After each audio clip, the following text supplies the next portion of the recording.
Welcome back to another installment of Professor Charles's Law. Shooby-doo-doo. Oh, yeah.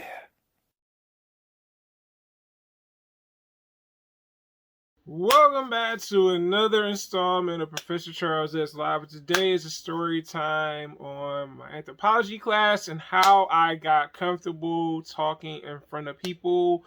So this happened back when I was in college. I've already graduated college now, so but this starts back in college. I had taken a class called Anthropology. I already took like a class prior to that on ethics because me, what I'm saying, coming from a particular background with Christianity, wasn't necessarily like mad about it. Just I need to learn other things besides Christianity. People sometimes we stay stuck to one thing, but we don't know all the answers. I'm one of those type of people. I'm very open-minded if you pay attention to this channel. And I was just like, you know what? I took ethics, had a great time with ethics, kind of like learning different things about Plato, all these different people, and also these different things, what the issues with religion were to some extent, and also spirituality. So then your boy signed up that following semester and literally took anthropology.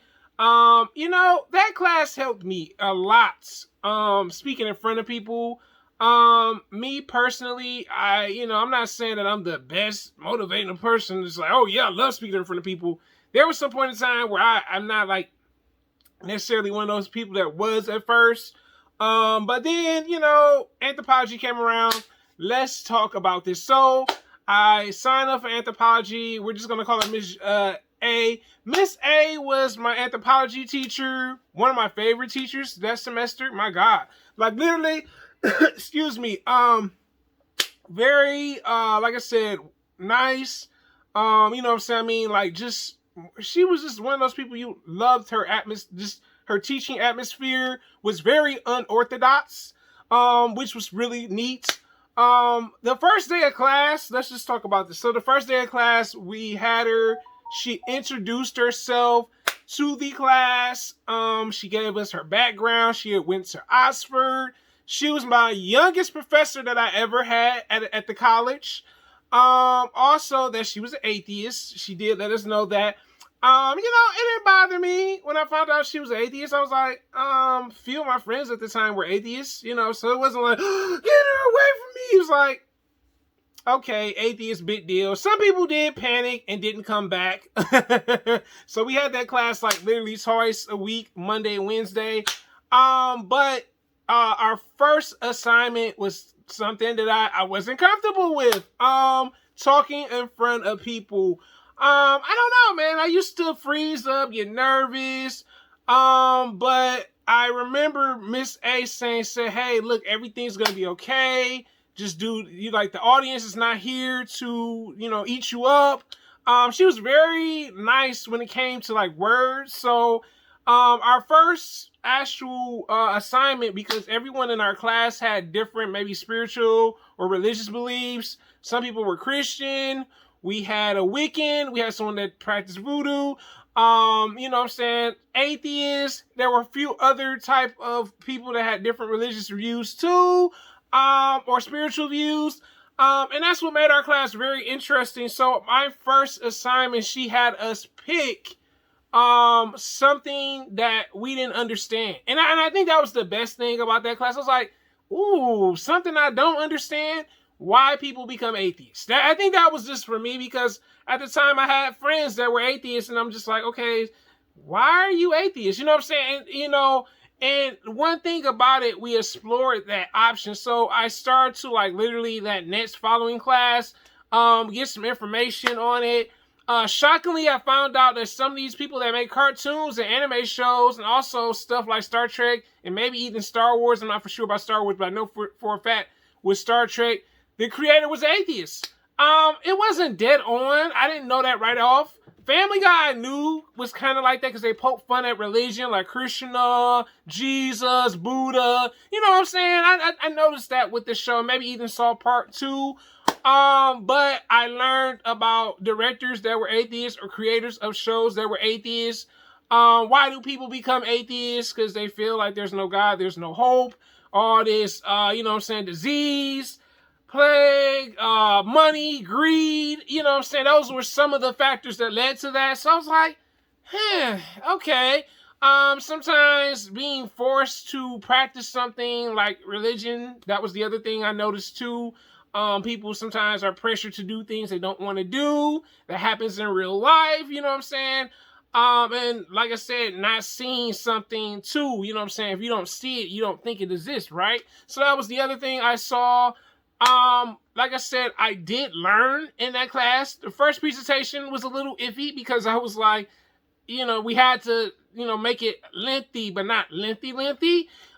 So, professor, she was like, oh, good job. She's like, I see that she's like, I can see you're a little not comfortable with this, but she's like, everything's going to be fine. So throughout that semester, each time we did presentations, it wasn't like, we had like maybe a day where we watched a movie or two. And we did have exams, so I don't want nobody thinking like, oh, it was a breeze, wasn't it? No, it wasn't that type of thing. But literally, the second presentation I did, it got better. I got comfortable with people. I poked jokes. I try to make my stuff have some comedy in it. You don't want it to be where you're presenting and you're just boring and people are like, you said what? Oh, I got a question. You don't want to be that type of presentator, okay? Literally, you don't. So the second time, I started to kind of like sharpen up on what I wasn't really good at. When she gave me the suggestions, I was like, totally great. I was like, this is great that she actually suggested these things. And the second one, I did a lot better job. Better than the first time, okay? But over time, it was fun because I started to learn why people are religious, why some people are spiritual, the different types of love, why do people practice certain things, even symbolism, we even dabbled into that. She was the teacher that made me really look at movies and TV shows. And I'm not talking about no reality TV, I'm talking about stuff like The Matrix, Black Panther, Star Wars, those type of movies, and have a different overall view that these movies that we watch, also, maybe I should probably put movies in the title too, and TV shows have messages and themes in them, but we really don't pay attention to those things. And I truly do appreciate that Miss A was literally that teacher that said, look, don't look at these things purely as entertainment. As long as it's not Jerry Springer, Love and Hip Hop, none of that crap. That's scripted. But stuff like I said, Star Wars, The Matrix, Black Panther, Avengers, even this other stuff as well, either anime and cartoons, they all have an overall message. But some of us just look at it purely as entertainment. So when I got to her class, also, she helped me not just with presentations, me speaking in front of people, getting more comfortable. I also learned that a lot of this stuff has an overall message. The characters represent certain things. There's symbolism in these films. And I was so glad I took her class. I was like, yo, this is the best class I took. Don't get me wrong, I enjoyed ethics, but my ethics teacher wasn't really I'm not gonna say he was boring. I think his humor was dry. I'll just say his humor was dry. And with Miss A, her humor was not dry. She was very energetic. She was my youngest professor, very smart.